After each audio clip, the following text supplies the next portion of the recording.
రాజ్యాంగంలో కల్పించబడింది కాబట్టి, ఆ రకంగా చట్టాలు వచ్చాయి కాబట్టి మనం స్వేచ్ఛగా ఈ రోజున ఇక్కడ ఈ నిరసన కార్యక్రమాన్ని అంతర్భాగంగా చేస్తున్నాం.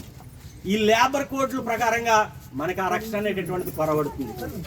ఈవేళ ఏదైతే రాజ్యాంగ చట్టాలు ఏం చెప్తున్నాయి అంటే, మనకి కార్మిక వర్గంగా, లేకపోతే మధ్యతరగతి వర్గంగా, లేకుంటే పేద వర్గంగా మనకి మినిమం వేతన స్కేల్స్ అనేటటువంటివి ఉండాలి.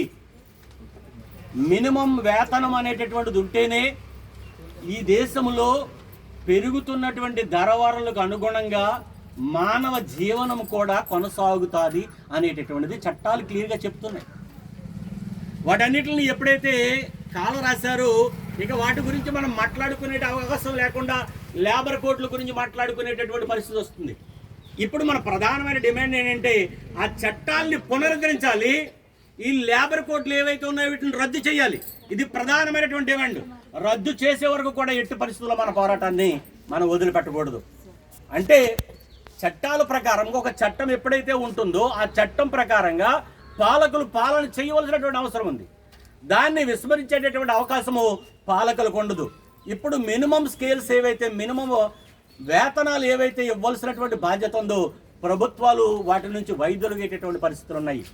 మన సేవల్ని ఒక వెట్టి సేకరిగా, ఒక బానిసలుగా మన సేవలను తీసుకునేటటువంటి పరిస్థితులు లేబర్ కోడ్ల ద్వారాగా ఉన్నాయి తప్ప ఒక మన సేవలకి ఒక గౌరవం, ఒక మర్యాద, ఒక రక్షణ, ఒక సోషల్ సెక్యూరిటీ అనేటటువంటిది ఇచ్చేటటువంటి పరిస్థితులు లేబర్ కోడ్లు అనేటటువంటివి లేవు. అంటే ఇప్పుడు చట్టాలను ఎప్పుడైతే మనం తిరిగి పునరుద్ధరించుకునేటటువంటి పోరాటాన్ని బలోపేతం చేసుకుని చట్టాలను తిరిగి మనం సాధించుకునేటటువంటి ప్రయత్నం చేస్తామో తప్పనిసరిగా ఈ దేశంలో ప్రతి 5 సంవత్సరాలకు ఒకసారి ఒక గణాంకాలు అనేటటువంటివి శాస్త్రబద్ధంగా జరిగేటటువంటి పరిస్థితి ఉంటుంది. దాని అనుగుణంగా వేతన సవరణలు ఎలాగుండేటటువంటి పరిస్థితి అనేటటువంటిది వాళ్ళు చెప్పడం, కేంద్ర రాష్ట్ర ప్రభుత్వాలకి వాటిని నివేదించడం అనేటటువంటి జరుగుతుంది. ఆ ప్రకారంగా ఒక ఆశా వర్కర్ కానీ, ఒక అంగన్వాడీ కానీ, లేకుంటే ఒక మిడ్ డే మీల్ కానీ, లేకపోతే ఆయాలు కానీ, ఇతరత్ర వాళ్ళు ఆ జీవనానికి ఏ రకమైనటువంటి స్కేల్స్ ఉండాలనేటటువంటిది వారు రికమెండ్ చేస్తారు. ప్రభుత్వాలు ఎప్పుడు కూడా, ఇప్పుడు శాసనసభ సమావేశాలు జరుగుతూ ఉన్నాయి, రేపు పార్లమెంట్ సమావేశాలు జరుగుతాయి, శీతాకాలపు సమావేశాలు జరిగినాయి. అందులో మన గురించి మాట్లాడేటటువంటి పరిస్థితి లేదు. కనీసం చట్టాల గురించి అనేటటువంటి చర్చించేటటువంటి పరిస్థితి లేదు. ఈ మినిమం టైం స్కేల్స్ ఎలా రూపొందించబడతాయంటే, ఇప్పుడు ఒక కుటుంబంలో ఒక తల్లి, ఒక భార్య, భర్త, వారికి 2 పిల్లలు కానీ లెక్కేసుకున్నట్లయితే ఆ భర్త యొక్క తల్లిదండ్రులు కానీ, లేకపోతే ఆ భార్య యొక్క తల్లిదండ్రులు కానీ ఇది ఒక కుటుంబంగా పేర్కొనటం అనేటటువంటిది జరుగుతుంది. ఈ కుటుంబము కావలసినటువంటి 2 పూట్ల భోజనము, వైద్య సౌకర్యము, అట్లాగే పిల్లల చదువులకు సంబంధించినటువంటి ట్రాన్స్పోర్ట్కి సంబంధించినటువంటి అంశాలన్నీ కూడా గణాంకం వేసి ఆ రకంగా మన జీవన ప్రమాణాన్ని అంచనా వేసి ఎంత ఉన్నట్లయితే వీరి జీవనానికి ఏ లోటు లేకుండా కొనసాగుతుంది అనేటటువంటిది ఒక లెక్కలు కమిటీలు నిర్ణయిస్తాయి, అవి నివేదిస్తాయి ప్రభుత్వాలకి. వాటిని ఎప్పుడు కూడా మన పక్షాన ప్రభుత్వాలు ఆలోచించినటువంటి దాఖలాలు ఇన్నేళ్ల నా చరిత్రలో లేదు. పరిశీలించాలనేటటువంటిది మన డిమాండ్. పరిశీలించినట్లయితే మీరు కోరుకున్నట్లుగానే తప్పనిసరిగా ఈ రోజున ఒక మనిషి ఒక చక్కటి జీవన విధానాన్ని, లోటు లేని జీవన విధానాన్ని కొనసాగించాలంటే కనీసంగా 30,000 రూపాయలు ఉండవలసినటువంటి అవసరం ఉంది. ఆయా రంగాల్లో, అసంఘటిత రంగంలో పనిచేస్తున్నటువంటి మీరు, ఆయా రంగాల్లో ఉన్నటువంటి మీరు కనీసంగా 26,000 నుంచి 36,000 ఉన్నట్లయితే ఏ లోటు లేకుండా మనం జీవించేటటువంటి అవకాశం ఉంటుంది. ఇది తప్పనిసరిగా పాలకులు ఆలోచించవలసినటువంటి అవసరం ఉంది. ఈ రోజున ఎవరైతే అక్కడ పార్లమెంట్లో ఉన్నారో, ఇక్కడ శాసనసభలో ఉన్నారో, వాళ్ళకి సంబంధించినటువంటి జీతనాతాలు కానీ, ఎలవెన్సులు కానీ వారికి అవకాశం ఉంది కాబట్టి వారు చర్చించుకుని చక్కగా వారికి సంబంధించినవి కూడా పెంచుకుంటూ పోతూ ఉన్నారు.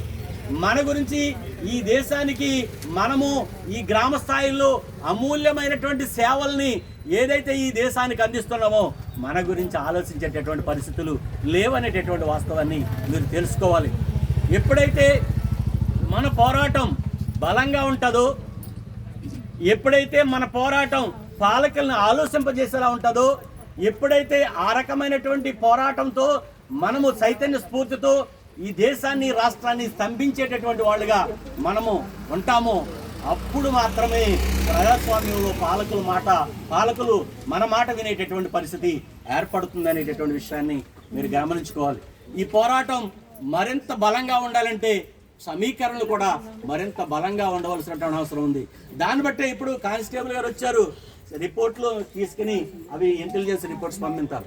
ఇంటెలిజెన్స్ రిపోర్ట్లు ఎంతమంది ఉన్నారు, సిఐటి తరపుని చేస్తున్నారు. కాబట్టి సెక్రటరీపల్లి ఎంఆర్ఓ ఆఫీస్ దగ్గర సెక్రటరీపల్లి మండల కేంద్రంగా జరుగుతున్నటువంటి పోరాటం ఏ రకంగా ఉందనేటటువంటిది ఎప్పటికప్పుడు ఏ అరగంటకి గంటకి రిపోర్ట్లు ఇస్తూ ఉంటారు.